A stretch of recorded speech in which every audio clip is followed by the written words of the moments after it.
This is the story of a man named Stanley. Stanley worked for a company in a big building where he was employee number 427. Employee number 427's job was simple. He sat at his desk in room 427 and he pushed buttons on a keyboard. Orders came to him through a monitor on his desk, telling him what buttons to push, how long to push them, and in what order. This is what employee 427 did every day of every month of every year. And although others might have considered it soul-rending, Stanley relished every moment that the orders came in, as though he had been made exactly for this job. And Stanley was happy. And then one day, something very peculiar happened. Something that would forever change Stanley. Something he would never quite forget. He had been at his desk for nearly an hour when he realized that not one single order had arrived on the monitor for him to follow. No one had showed up to give him instructions, call a meeting, or even say hi. Never in all his years at the company had this happened, this complete isolation. Something was very clearly wrong. Shocked, frozen solid, Stanley found himself unable to move for the longest time. But as he came to his wits and regained his senses, he got up from his desk and stepped out of his office. All of his co-workers were gone. What could it mean? Stanley decided to go to the meeting room. Perhaps he had simply missed a memo.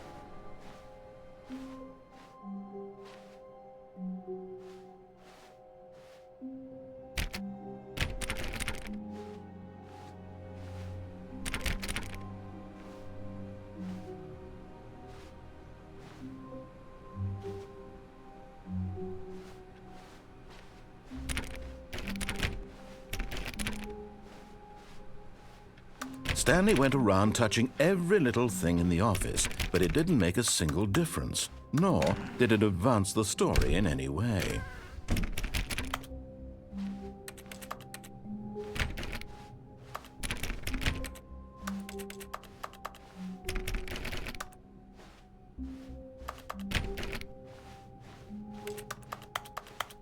When Stanley came to a set of 2 open doors, he entered the door on his left.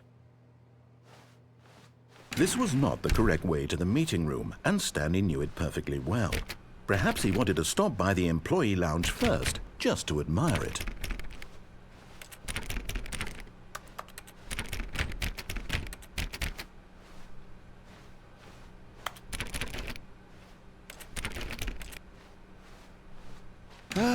Yes, truly a room worth admiring. It had really been worth the detour after all, just to spend a few moments here in this immaculate, beautifully constructed room. Stanley simply stood here, drinking it all in.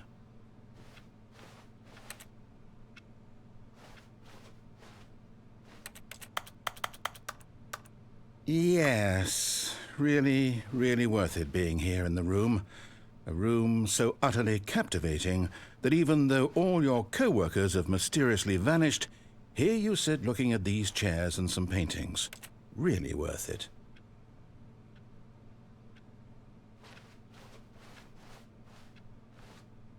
At this point, Stanley's obsession with this room bordered on creepy and reflected poorly on his overall personality. It's possible that this is why everyone left.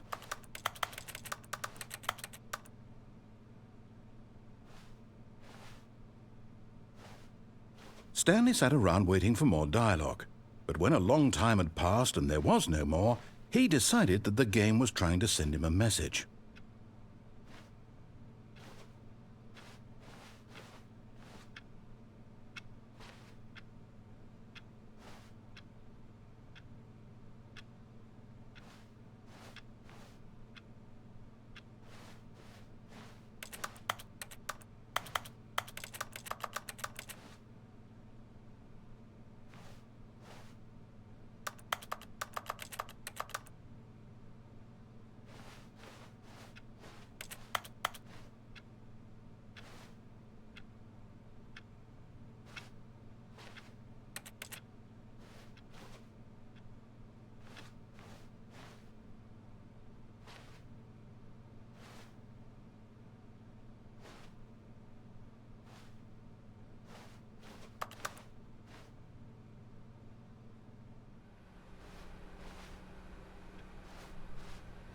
But at last, he'd had enough of the amazing room and took the first open door on his left to get back to business.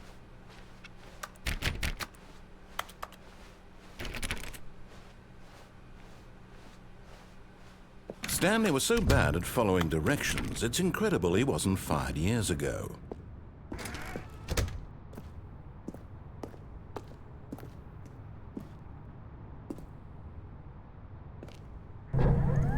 Look, Stanley, I think perhaps we've gotten off on the wrong foot here. I'm not your enemy, really, I'm not.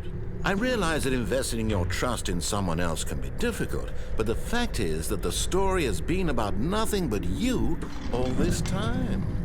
There's someone you've been... But in his eagerness to prove that he is in control of the story and no one gets to tell him what to do, Stanley leapt from the platform and plunged to his death. Good job, Stanley. Everyone thinks you are very powerful.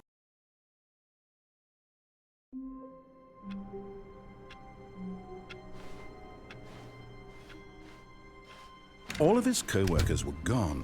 What could it mean? Stanley decided to go to the meeting room. Perhaps he had simply missed a memo.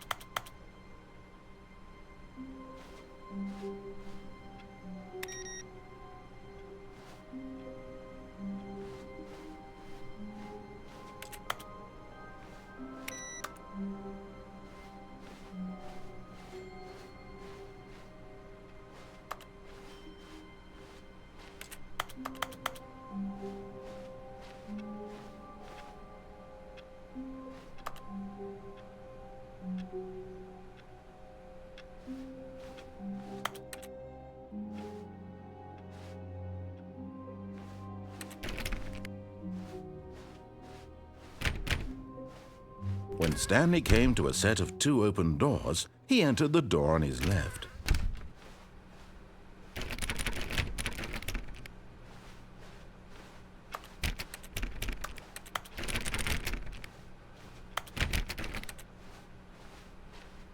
Yet there was not a single person here either. Feeling a wave of disbelief, Stanley decided to go up to his boss's office, hoping he might find an answer there.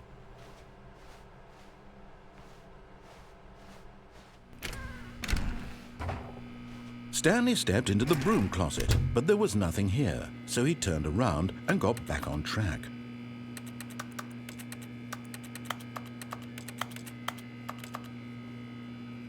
There was nothing here, no choice to make, no path to follow, just an empty broom closet.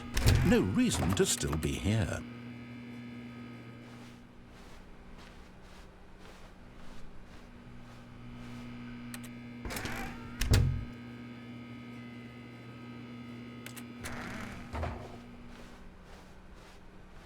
Coming to a staircase, Stanley walked upstairs to his boss's office.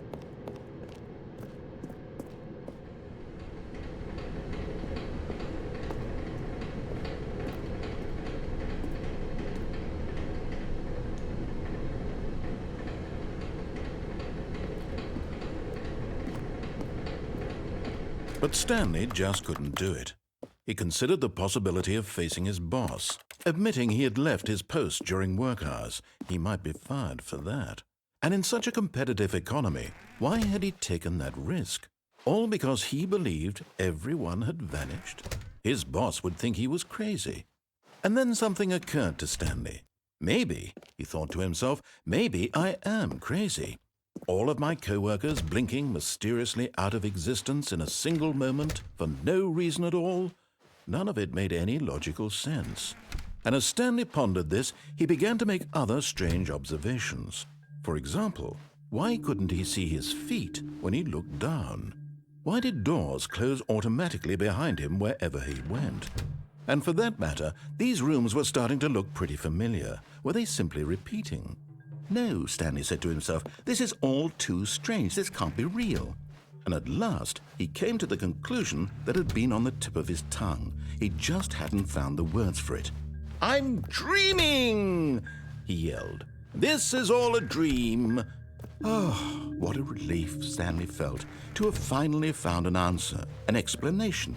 His co-workers weren't actually gone. He wasn't going to lose his job. He wasn't crazy after all. And he thought to himself, I suppose I'll wake up soon. I'll have to go back to my boring real-life job pushing buttons. I may as well enjoy this while I'm still lucid. So he imagined himself flying and began to gently float above the ground. Then he imagined himself soaring through space on a magical starfield, and it too appeared. It was so much fun, and Stanley marveled that he had still not woken up. How was he remaining so lucid? And then perhaps the strangest question of them all entered Stanley's head. One he was amazed he hadn't asked himself sooner. Why is there a voice in my head dictating everything that I'm doing and thinking? Now the voice was describing itself being considered by Stanley, who found it particularly strange. I'm dreaming about a voice describing me, thinking about how it's describing my thoughts, he thought. And while he thought it all very odd and wondered if this voice spoke to all people in their dreams, the truth was that, of course, this was not a dream. How could it be? Was Stanley simply deceiving himself, believing that if he's asleep, he doesn't have to take responsibility for himself? Stanley is as awake right now as he's ever been in his life. Now, hearing the voice speak these words was quite a shock to Stanley. After all, he knew for certain, beyond a doubt, that this was in fact a dream. Did the voice not see him float and make the magical stars just a moment ago? How else would the voice explain all that? This voice was a part of himself too. Surely, if he could just... He would prove it. He would prove that he was in control, that this was a dream. So he closed his eyes gently, and he invited himself to wake up. He felt the cool weight of the blanket on his skin, the press of the mattress on his back, the fresh air of a world outside this one. Let me wake up, he thought to himself. I'm through with this dream. I wish it to be over. Let me go back to my job. Let me continue pushing the buttons. Please, it's all I want. I want my apartment and my wife and my job. All I want is my life exactly the way it's always been. My life is normal. I am normal.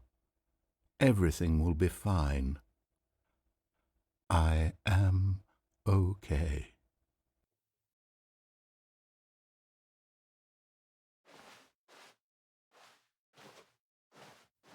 Stanley began screaming. Please, someone, wake me up. My name is Stanley. I have a boss. I have an office. I am real. Please, just someone tell me I am real. I must be real. I must be. Can anyone hear my voice? Who am I? Who am I?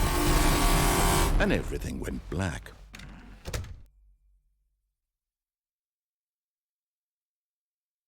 This is the story of a woman named Mariella. Mariella woke up on a day like any other. She arose, got dressed, gathered her belongings, and walked to her place of work. But on this particular day, her walk was interrupted by the body of a man who had stumbled through town talking and screaming to himself, and then collapsed dead on the sidewalk. And although she would soon turn to go call for an ambulance, for just a few brief moments she considered the strange man. He was obviously crazy, this much she knew. Everyone knows what crazy people look like. And in that moment, she thought to herself how lucky she was to be normal. I am sane. I am in control of my mind. I know what is real and what isn't. It was comforting to think this, and in a certain way, seeing this man made her feel better. But then she remembered the meeting she had scheduled for that day. The very important people whose impressions of her would affect her career, and by extension, the rest of her life. She had no time for this, so it was only a moment that she stood there, staring down at the body. And then she turned and ran.